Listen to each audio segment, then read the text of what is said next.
我今日就想做一個 first impression of YSL 嘅 Tints in Oil 嘅。我就買咗兩隻色嘅，分別就係5號色同7號色嘅。而我買5號色同7號色呢，其實係因為朴秀珍同韓藝室嘅，咁佢兩個都有用過呢一隻色，都係非常之靚嘅。而呢支 Tints in Oil 咧，每個人用同一支咧上嘴嘅顏色都會唔同嘅。咁你見到韓藝室同埋朴秀珍咧，佢哋兩個同一支咧，其實兩個嘅顏色咧都係唔同嘅。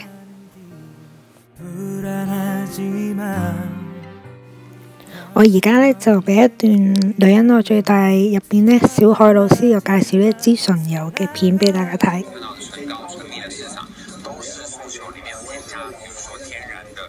堅果油、後把油、花朵類萃取的抗氧化的這種成分的美容精油添加在裡頭，所以它會比之前的唇膏的那種要很顯色，可是都很乾，對不對？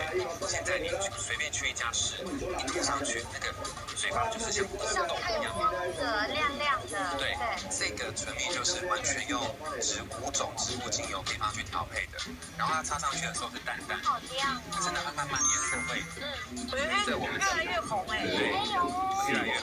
哎，怎麼會？它剛剛明明是淡色的，拿出來幾乎是透明的，對不對？這個等於就是護唇精油了，哦，等於就是我們就不用再用什麼其他的唇膏，不用擦護唇膏了嗎？看大家都不懂。可以的，如果你真的來不及擦護唇膏，可以不用擦。哦，還有剛剛這個唇蜜，還有上一層，唇蜜味道好香哦，香好想咬下去的嘴唇哦。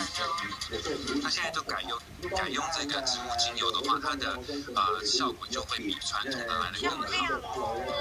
它的光澤，而且一點紋路都沒有哎，好性感的這個，其實又有質感，跟小狗之前那種有點束腰感的裝容。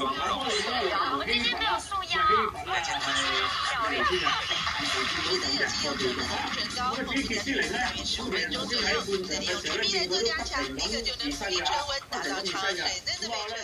我就下唇呢搽5號色，上唇就搽7號色俾大家睇嘅。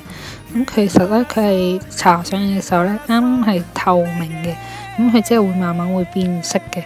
咁佢搽上去，因為佢係唇油啦，所以你會覺得好似搽咗一層油上去嘅。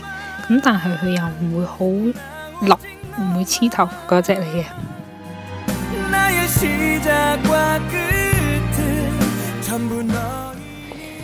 呢一個就係佢個插頭啦，幾特別嘅，佢可以啱翻你個嘴型嘅。咁呢，我就搽上手俾大家睇啦。咁佢呢，啱啱上手係淺色啲嘅。咁跟住呢，呢個就會變咗係幾分鐘之後就深色咗少少嘅。而呢一個就係大概10分鐘之後呢，佢就化開咗。我唔知佢會唔會喺嘴上面會係咁嘅。而呢一個就係抹咗佢面嗰陣油，佢會變翻好似 Tints 咁樣喺度。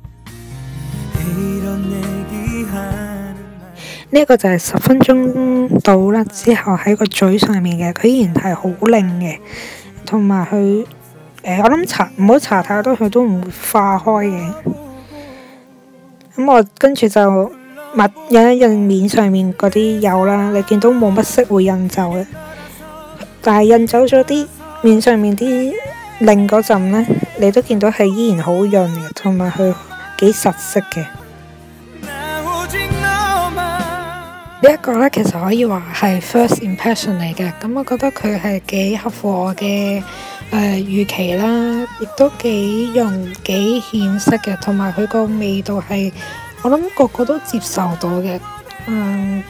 佢價錢都覺得中高位度啦，都係大家可以去試下嘅。